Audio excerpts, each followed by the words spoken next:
mianatra eo tongotrao.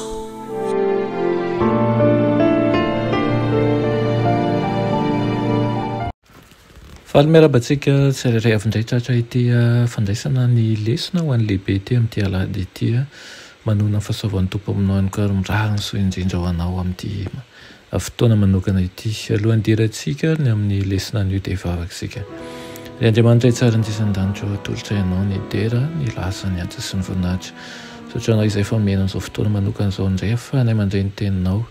Fa azo ny fomam-pahananay tsy horendremana fa hiambina manjakariva satria efa tomotra ny andro. Koa mitenena raha efa vonika ianao zahay aminaran'i Jesosy. Amen.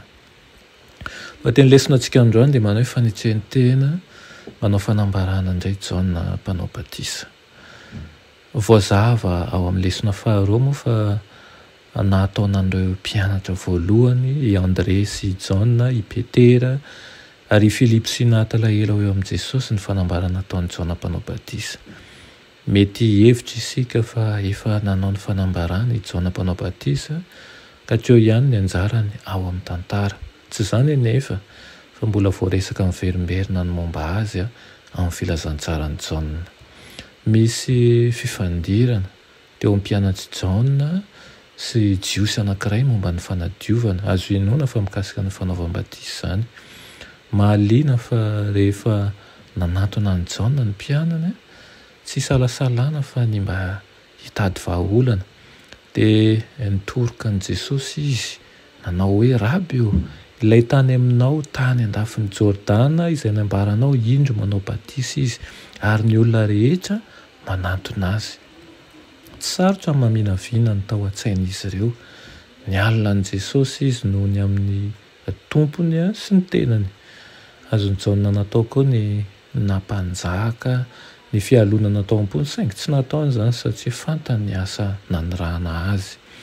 Nampahatsiahiva ny mpianany kosa fa tsy mbola nilaza velively izy fa ny tenany ny Kristy. Ny mifanohitra amin'izany aza ny ampitodika ny olona ho any amin'ny Kristy, ny hanomana lalana ho azy ny hovavolombelona hanambara azy. Izany no nahatongavany. Nampiasa sary anohatra momban'ny fampakarana izy ka sakaizan'ny mpampiakatra ny ilazana ny tena na Jesosy ny mpampiakatra. Inoana fa ny vahoakan'Andriamanitra no ampiakarina ary izao teniny izao no mampiseho ny tena fahalehibeazan'ny Jaona manao hoe izy tsy maintsy mitombo fa izao kosa tsy maintsy mihena. Mitombo ary izy mihena. Mitohy ny fampitahanan'ny Jaona sy Jesosy amin'ny Jaona 3 izay maneho ny fahambonian'ny Mesia raha miolitra amin'ny mpialoha lalana azy. Vokatry ny fanambaran'ny Jaona izay manondra an'i Jesosy dia misongadina indray ny lanjan'ny fanambarana izay mandray ny fanambarana ka mino an'i Jesosy no manana ny fiainana mandrakizay ary izay tsy mandray kosa ka mitoetra eo ambanin'ny fahatezeran'Andriamanitra.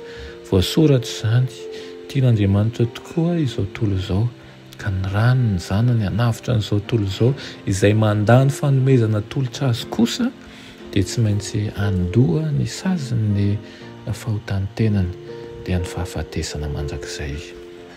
Ireny tompo ianao mba tsy azo an'izany fahafatesana mandrakizay izany ka raha handalo fahafatesana dia raha mandray ny Kristy isika dia inoana tokoa fa hiara hitsangana i Kristy satria isika dia efa ao amin'ny Kristy ao amin'Andriamanitra.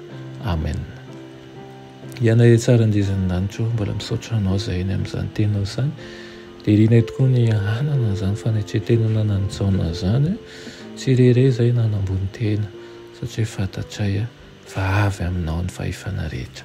Aminaran'i Jesosy. Amen.